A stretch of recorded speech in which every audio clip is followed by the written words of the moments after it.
नमस्कार, आप देख रहे हैं बिज तक। मैं हूं रजत देवगन। आज मंथली एक्सपायरी थी। जी हां, नवंबर सीरीज की वायदा एक्सपायरी थी आज, और निचले स्तरों से बाजार में आ गई रिकवरी। कुछ राहत ट्रेडर्स को जरूर मिली, क्योंकि ये जो नवंबर सीरीज है बहुत खराब निकल रही थी, लेकिन आज दिन अच्छा था। देखिए, हुआ ये कि शुरुआत हमने 60 से 63 अंकों की गिरावट के साथ निफ्टी पे की थी। 17,352 ये आज के दिन का लो लगा, लेकिन उसके बाद धीरे धीरे करके पिकअप ही करते रहे। एक तरफा चाल इंडियन मार्केट में बन गई। कुल मिलाकर 121 पॉइंट्स की बढ़त निफ्टी पे क्लोजिंग बेसिस पे 17,536 का आंकड़ा आया है। बैंक निफ्टी ने सपोर्ट नहीं किया, हालांकि 77 अंकों की गिरावट के साथ हुआ कामकाज, लेकिन सेंसेक्स 454 अंकों की बढ़त आज एक सिंगल ट्रेडिंग सेशन में दिखा के चला गया।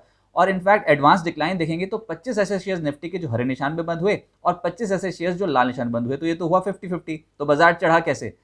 एक स्टॉक रडार पर आ गया, सुबह से ही रडार पर था, वो था रिलायंस इंडस्ट्रीज। जी हाँ, इस मंथली सीरीज में बहुत खराब प्रदर्शन रिलायंस इंडस्ट्रीज का रहा, लेकिन ठीक एक्सपायरी वाले दिन कमाल कर गया रिलायंस इंडस्ट्रीज। 6.25% की ताबड़तोड़ चाल और एक तरफा यहां पर बढ़त देखने को मिली।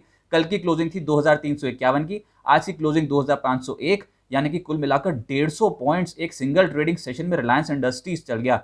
देखिए, इशारा सुबह ही दे दिया था। खबर यह थी कि रिलायंस इंडस्ट्रीज अपना जो गैसिफिकेशन यूनिट है उसको रिस्ट्रक्चर करने जा रही है और उसको होली ओन सब्सिडरी में ट्रांसफर करने जा रही है। ये खबर इतनी पसंद आई बाजार को कि जो स्टॉक एक तरफा चाल निचली स्तरों पर दिखा रहा था, वहीं से नीचे से आ गई कवरिंग। और जब रिलायंस 6% चढ़ जाए तो आप समझिए बाजार का क्या हो सकता है। बाजार ने आज जबरदस्त चाल दिखा दी, रिलायंस ने मूड सुधार दिया। अच्छा, रिलायंस तो चलाई 6.25% के आसपास, लेकिन आप ग्रुप कंपनी देखिए, रिलायंस इंडस्ट्रियल इंफ्रा उससे भी ज्यादा तेज 20% का अपर सर्किट लॉक हुआ रिलायंस इंडस्ट्रियल इंफ्रा में। तो ये दोनों ही स्टॉक्स आज अच्छे एक्शन में थे। और अगर रिलायंस चल जाए तो निफ्टी गेनर की टॉप लिस्ट में आएगा। 6%, 6.25% की तेजी रिलायंस में। इसके अलावा डिविस लैब्स यहां पर भी 2.5% की तेजी बनती हुई नजर आई। अच्छा, आईटीसी में एक खबर आई थी और बहुत इंटरेस्टिंग थी कि कोविड रोकथाम के लिए ये एक नेजल स्प्रे का क्लिनिकल ट्रायल हो सकता है कि शुरू करते हुए नजर आए। और ये एक खबर थी जिसने आज आईटीसी को भी सपोर्ट दिला दिया। यहां पर भी 0.25% के रिटर्न्स मिले। इन्फोसिस, टाटा कंज्यूमर निफ्टी के टॉप गेनर्स की सूची में सामने निकल के आए। जो गिरावट थी एक्सपायरी वाले दिन, उसमें था मारुति सुजुकी, इंडसइंड बैंक और साथ साथ ब्रिटानिया, आईओसी और एचयूएल 1% से 1.25% की गिरावट शो कर रहे थे। लेकिन आज जो सेक्टर लीड कर रहा था ऑब्वियसली रिलायंस इंडस्ट्रीज, क्योंकि जिस तरीके से बढ़ा है आज, तो उसने ही आज फिलिप प्रोवाइड किया है मार्केट्स को। रिलायंस इंडस्ट्रीज 6% एनर्जी सेक्टर में चढ़ता हुआ नजर आया। अदानी ट्रांसमिशन 5% और टाटा पावर में लगभग 2% के रिटर्न। रियलिटी स्टॉक्स कुछ चुनिंदा स्टॉक्स थे जहां पर हरे निशान में काम हुआ, जिसमें प्रेस्टीज एस्टेट 7.5%, ब्रिगेड में 3.5% की तेजी और गोदरेज प्रॉपर्टीज 2.5% तेज होता हुआ नजर आया। हेल्थ केयर स्टॉक्स का दिन था आज। लॉरस लैब्स ये स्टॉक 7% माफ कीजिएगा ऊपर था। इसके अलावा अपोलो हॉस्पिटल्स ये तो दमदार एक्शन में है। सीरीज का सरताज किसी स्टॉक को कहेंगे तो वो था अपोलो हॉस्पिटल्स। आज के दिन भी 6% चढ़ गया ये स्टॉक। टोरेंट फार्मा, डिविस लैब्स 2% से 6% की तेजी एक सिंगल ट्रेडिंग सेशन में। आईटी स्टॉक्स ठीक आज प्रदर्शन कर रहे थे, जिसमें कोफोर्ज लीड कर रहा था 2.5% ये तेज। एक्सपायरी वाले दिन एलएनटी इन्फोटेक में लगभग 2% की तेजी और माइंट्री, इन्फोसिस 1.5% से के आसपास का रिटर्न आज एक्सपायरी वाले दिन देते हुए नजर आए। अच्छा, मिड कैप गेनर्स की सूची में सबसे ऊपर तो पाएंगे रिलायंस इंडस्ट्रियल इंफ्रा को आप, 20% का अपर सर्किट लॉक। इसके अलावा आर्ट सिस्टम में 20%, एजिस केमिकल, एजिस लॉजिस्टिक्स यानी कि 17% ये ऊपर। जैकॉप एक और स्टॉक जहां पर 13% की तेजी बनी। जिंदल पॉली, वेल्सपन कॉप, ग्लैक्सो 8% से 10%, लाओपाला, सुप्रजीत, प्रेस्टीज एस्टेट्स और नीलकमल, लॉरस लैब्स जैसे स्टॉक्स हैं 6% से 8% के रिटर्न्स एक सिंगल ट्रेडिंग सेशन में। मोस्ट एक्टिव स्टॉक्स की सूची में टर्नओवर के लिहाज से ऑब्वियसली रिलायंस 4,799 करोड़ का कारोबार और 6.25% स्टॉक में तेजी, 150 अंकों का उछाल। इसके अलावा पेटीएम इंटरेस्टिंग है, 2,340 करोड़ का कारोबार यहां हुआ और लेटेंट व्यू एनालिटिक्स 1,457 करोड़ और वेदांता में 1,455 करोड़ का कारोबार। अच्छा, ये जो नई लिस्टिंग्स हैं पेटीएम और लेटेंट व्यू, ये अब अच्छा प्रदर्शन करने लग गए हैं। इनफैक्ट लेटेंट व्यू तो जब से लिस्ट हुआ है तब से लेकर अब तक upper circuit to upper circuit ही चल रहा है। 20% अपर सर्किट आज भी लेटेंट व्यू एनालिटिक्स में लॉक हुआ। नायका 6.5% और पेटीएम, ये इंटरेस्टिंग है। देखिए, ऑलरेडी डैमेज हो चुका है। ऊपरी स्तरों से ताबड़तोड़ बिकवाली हमने देखी थी पेटीएम की स्टॉक में, लेकिन पिछले 3 दिनों से आ रही है रिकवरी। 1,271 का लो था हाल फिलहाल का, और अब जो क्लोजिंग आई है वो अपने लो से लगभग 41% रिकवर करता हुआ नजर आया है। 1800 के लेवल तक पहुंचा है, तो पेटीएम कहीं ना कहीं रडार पर आ गया है। आज भी 2.5% इस स्टॉक में एक्शन देखने को मिला। एफएनओ वायदा कारोबार, ये इंपॉर्टेंट इसलिए क्योंकि आज नवंबर सीरीज की एक्सपायरी हुई, तो ये देखना जरूरी है कि कौन से स्टॉक्स का प्रदर्शन बेहतर रहा। एक्सपायरी वाले दिन आइडिया चढ़ गया 7%, वेदांता में लगभग 6.5% का रिटर्न। इंडिया बुल्स हाउसिंग 6.5% ऊपर, और वायदा कारोबार में अपोलो हॉस्पिटल यहाँ पर भी 6-6.5% का मूव मिला। लॉरस लैब्स और रिलायंस इंडस्ट्रीज ऑब्वियसली 6% इन दोनों स्टॉक में।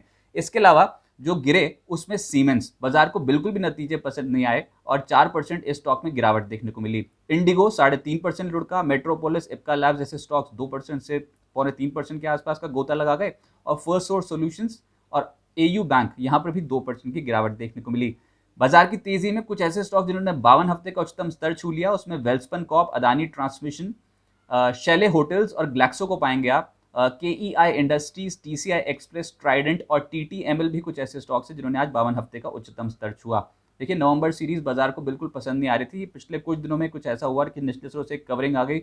ये कवरिंग बहुत ज़्यादा ड्यू थी, निचले स्रोत से कुछ खरीदारी की उम्मीद थी, और 300 पॉइंट तो ऑलरेडी रिकवर हो चुका है निफ्टी निचले स्रोत से, लेकिन डैमेज हो चुका है। एफआईएस की नवंबर सीरीज में लगभग 23,000 करोड़ के आसपास की बिकवाली है कैश मार्केट में।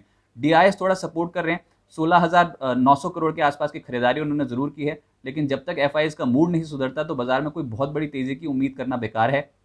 नवंबर सीरीज का डेटा ये बता देता है लगभग 2% निफ्टी टूटा है और बैंक निफ्टी 6% के आसपास का गोता लगा गया है। इस पूरी ही सीरीज में अगर सबसे खराब प्रदर्शन जिसका रहा तो इंडसइंड बैंक 19% नीचे। सीरीज में मन्नापुरम एक्सिस जैसे स्टॉक्स 11 से 13% नीचे। एलकेम, एमएनएम फाइनेंस 10% की गिरावट देखने को मिली मंथली बेसिस पे। इस पूरी सीरीज में city union bank, REC limited और टाटा स्टील जैसे स्टॉक्स 10-10% नीचे कामकाज करते हुए नजर आए। बालकृष्ण इंडस्ट्रीज, अमराजा बैटरीज 9% से 10%। इस सूची में रिलायंस इंडस्ट्रीज भी था, लेकिन रिलायंस इंडस्ट्रीज क्योंकि निचले स्तरों से आज सुधर गया 6-6.5%, तो इसलिए अब रिलायंस इंडस्ट्रीज टॉप लूजर्स की लिस्ट में नहीं है। नवंबर सीरीज की जो गेनर्स थे उसमें अपोलो हॉस्पिटल, जी दमदार एक्शन, इस स्टॉक में कमाल हुआ है। इस सीरीज में 33% के आसपास के रिटर्न इस स्टॉक में एक सिंगल सीरीज में मिलते हुए नजर आए, और वायदा कारोबार का स्टॉक अगर 30-35% चढ़ जाए एक सीरीज में तो वो मायने रखता है।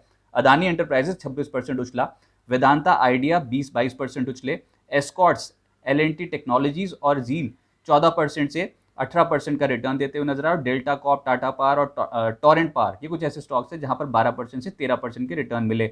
अब इंपॉर्टेंट ये है कि आज यूएस मार्केट्स में कारोबार नहीं हो रहा है, थैंक्स गिविंग डे के चलते छुट्टी है, तो कल हमको अपने बलबूते पे ही यहाँ पर ट्रेडिंग करनी होगी, और बाजार में निचले स्तर से खरीदारी शुरू हो गई है। तो उम्मीद करते हैं कि खरीदारी जो है कंटिन्यू रहे, लेकिन कोई बहुत बड़ी खरीदारी नहीं।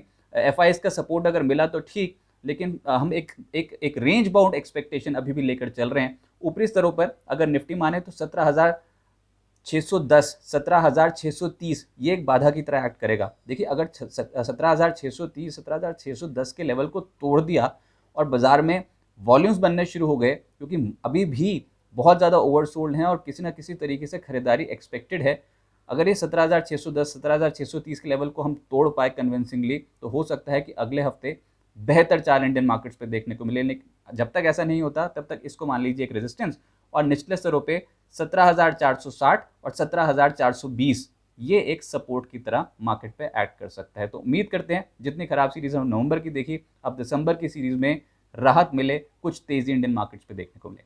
तो ये तो था मार्केट का अपडेट, लेकिन बिज तक का ये नया लुक आपको कैसा लगा कमेंट सेक्शन में जरूर मेंशन करें। धन्यवाद।